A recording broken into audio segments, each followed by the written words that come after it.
Welcome to episode 29 of Two Pastors and a Plant. I'm Drew. This is JD. We got a new plant this week, and I don't know if this is a continuation. It certainly has. It's in the realm of what we talked about last week.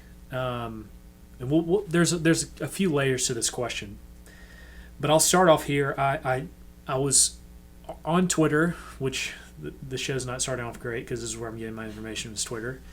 And I came across a tweet where a guy said he had 28 friends that were in the pastorate that left the pastorate within a few years. I want to say like 2 to 5 years. Mm-hmm. Very recent. Is that happening, or is that your experience? I mean, in your circles that you're around, do you see that happening as well? I know you don't have like a statistic, book with these kind of things in there, mm-hmm. but are you feeling what he's feeling? I think I've been fortunate. I don't know that personally. I want to say, the guys I was close with in seminary. Of course, I did seminary so weird because I was only on campus for a semester, and then I immediately started pastoring a church, and so I wasn't as able to get close to guys as somebody that went all 3 years on a campus, that sort of thing, or even like what you're doing, doing the distance education. So no, I know some guys that I went to seminary with, and certainly know a lot of guys that over the years that are no longer in the ministry. But I couldn't put a number on it, and it wouldn't be like half of all the pastors I know. But right. There is a lot. I mean, all the statistics say there's a lot of turnover in the pastorate.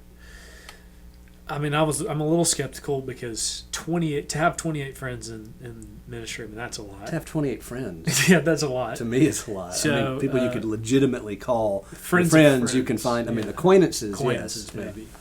So, I mean, as I kind of looked into what he was saying, I saw some people responding, saying, some said that wasn't necessarily the case in their circles. If anything, it grew. They had more friends in the pastorate, people getting into the ministry. Others agreed, and most, or a lot of them, kind of noted that, or said that the way of the American church being set up the way it is with fully funded pastoral staff is going away, and more people need to switch to bivocational and things like that. I mean, is there anything to those arguments? Moving to bivocational ministry? Well, I do think that... Or is the way that the church is largely set up today, is that going to last? I do think what we're seeing increasingly is because there are fewer communities and more people are moving to bigger cities, the big churches are kind of squeezing the smaller churches out. Mm-hmm. And so where, say, certainly 50 or 60 years ago, Christians were diffused through lots and lots of churches, increasingly they're being concentrated into megachurches. Right. And that's even to some extent true in our town, right. I think, although we're not a big city by any means. So I do think that is an economic pressure on churches that is new. And so I think, and then just in rural areas of Mississippi, nobody's moving into those areas. The populations there are aging, and people aren't being replaced. And so those churches, of which there are thousands all over the state, they're closing rapidly. But of course, for the 20 years before they close, they can't really afford to hire a full-time pastor, or no man could raise a family on what they could pay. Mm. So of default, you're doing bivocational ministry. I did bivocational ministry for 2 years, and it was very difficult. Mm. It was very difficult. Did you have any good sermons?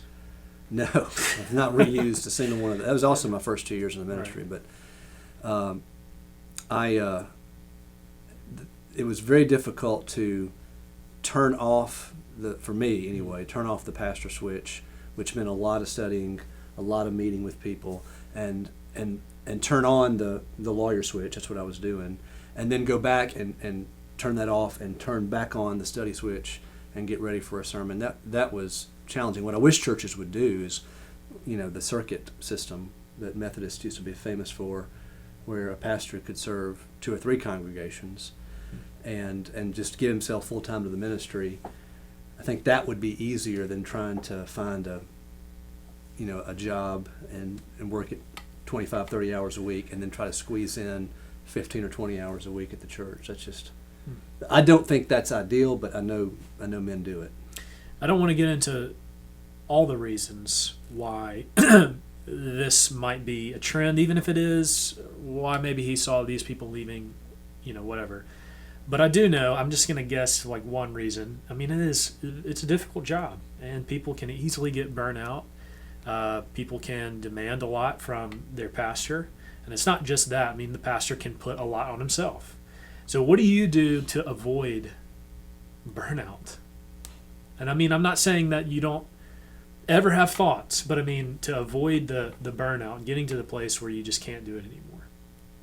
Well, you might need to ask me that in 20 more years, Yeah. because there's still plenty of time for me to burn out. But for me, the way I approach the ministry, I love teaching so much that I'm excited to come every week and get into the Bible and figure out a new way to explain what Paul is saying right now. We're in Romans 6. I mean, that energizes me. And I do think this is one reason ministers burn out is you come into the ministry, and for whatever reason, but you really think you're going to see fruit immediately. Like you're going to see lives change. Maybe you get into it because you're competitive, and so you're going to grow your church. Those are the guys I don't think who last. Mm-hmm. If you're not able to just handle long periods of you can't really see what the Holy Spirit's doing, but you get little anecdotes here and there, but it's not like you're setting the world on fire. If you can't handle that and you don't love teaching, and that doesn't excite you, I just don't know how anybody makes it in the ministry, frankly. So I always wonder how much just they weren't suited for that kind of work. Mm-hmm. Plays into guys who after 10 years they leave the ministry. I don't want to by any means say that's everybody that's left the ministry, not at all, because horrible things do happen to pastors. But I also want to say there's lots of other professions that are hard too. Mm-hmm. I mean, it's not just, in fact, there are probably, if you look at however many realtors there are in Oxford, there's a bunch of them who used to be lawyers, So I don't want to say that being a pastor is uniquely hard, but I do think it is uniquely hard if your gifts don't and your desires don't match the calling. That makes sense. Is there anything else you want to add? I mean, I think that's pretty much all I wanted to cover. Yeah, no, I will also say this. If you love your job, no matter what it is, you can spend all your time there. And no matter what your profession is, no matter what you do for a living as a Christian, you have to practice a Sabbath. And I'm certainly not good at this. I've not been good about disciplining myself so that I had, a day and a half every week that I was off. I have to say that, especially if my wife watches this, because it's been a struggle because I haven't been good about that. But if you don't rest, no matter what your job is, if you don't take time away from that, it will catch up to you eventually, and you'll get burned out no matter what the job is, and really frustrate the people around you too. That's great. That's all we've got for this episode. Thanks for everything. It's good stuff. We'll be back next week, episode 30. We'll see you then.